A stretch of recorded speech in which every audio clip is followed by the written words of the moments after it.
He's a parasite, really. So he needs it. Give it up. You know, you don't have to fake it or anything. Hopefully, the show will do the job and get it out of you. But cut loose. We're gonna have an awesome time. Last night was insane. We had, I don't know if you heard about it, but the commanding general came out here and shaved Stephen's head. Did you hear about that? Totally.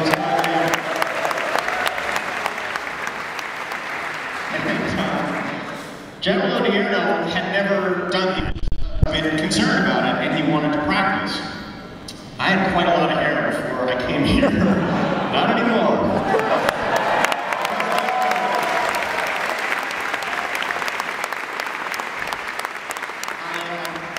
I predict a minimum of 9 sunburns before the summer's out, and I figure I'd have to wear a damn hat. But the wild thing was, first of all, I think the general enjoyed himself a little too much doing it, but I think he likes buzzing up civilians. But then, I turn around and I see his giant bear claw coming at me with this in it. He coined me. Have you ever seen one of these? This is by far the most badass thing I've ever owned.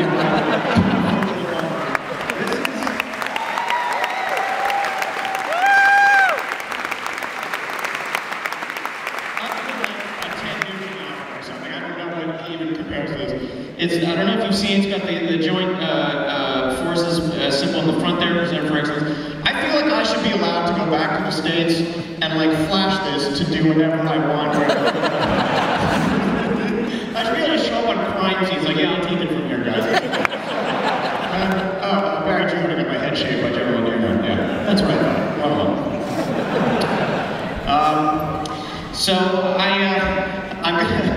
I was going to say something that like every stand-up comic says in front of every audience they perform for, and sometimes I mean it, sometimes I don't, but tonight I really do. It is great to be here, not just for all the obvious reasons, but any touring comic who's ever been on the road and performed in some of the hellholes we have to will tell you that it is always nice to be performing in front of an audience that is sober, facing you, and not trying to hear a football game over what you're doing.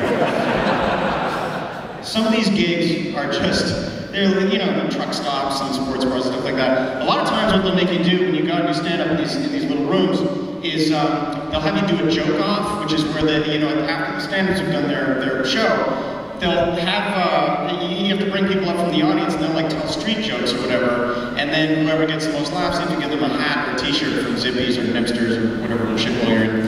And last time I was doing one of these, guy comes on stage, he goes, yeah, any Indians here?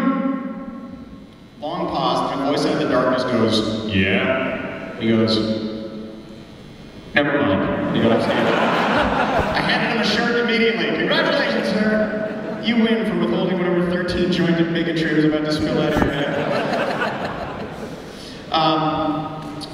We flew over here on the C-17. That was pretty crazy. Did one of these guys to land. Yeah. Yeah. Thought of plastic being gripped in that moment. It is hot here. Very hot. It's hard to explain to people back home how hot it is. I'll put it this way. I think when Saddam Hussein got to hell, I'm guessing he asked for a blanket. Little risk.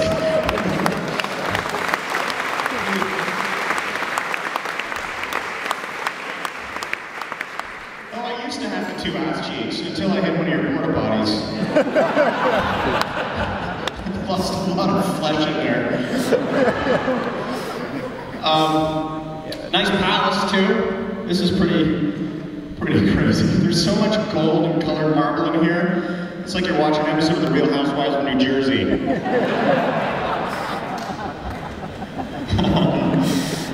We also know this is my first time on a military base inside a combat zone, and there's some things, saying things here that I did not expect. You have a Cinnabon? Really? In 700-degree heat, you want a big wad of warm dough covered in icing? You watch that now with a nice glass of mushroom soup on the side? What's the matter with you people?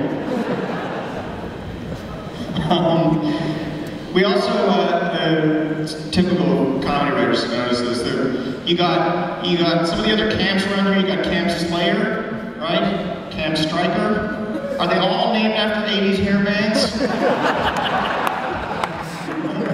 Whatever you do, don't come out with any Camp Hall Notes or Camp No DeVoe.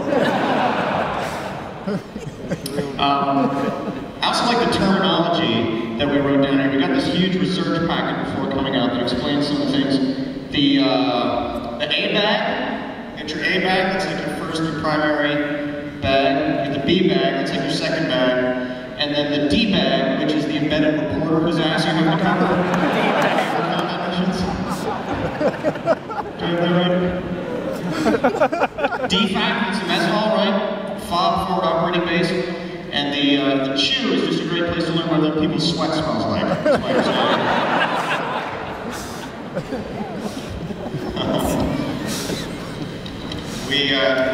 What's this other one? AAR. Can we tell me what AAR is? After action review, that's right. RPG, we all know what that means. MRE, my rectum is exploding. That's what I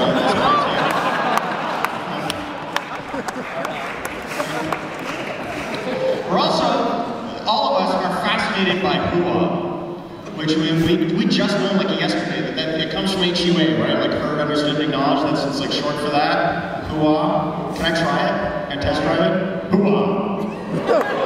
Yeah, you're not into it. It's wild though, like you kind of use it for everything. You use it for like assent or let's go eat and all kinds of things. You just use it for everything. How you doing? Hey, Jim Jones, hoo-ah. Start putting in your PowerPoint presentations just to go to the next slide. All right, we got troop formations here. We're going to be coming in from the north. Let's hoo on over to the next slide. Right. Oh, I missed something. Hoo on back to the.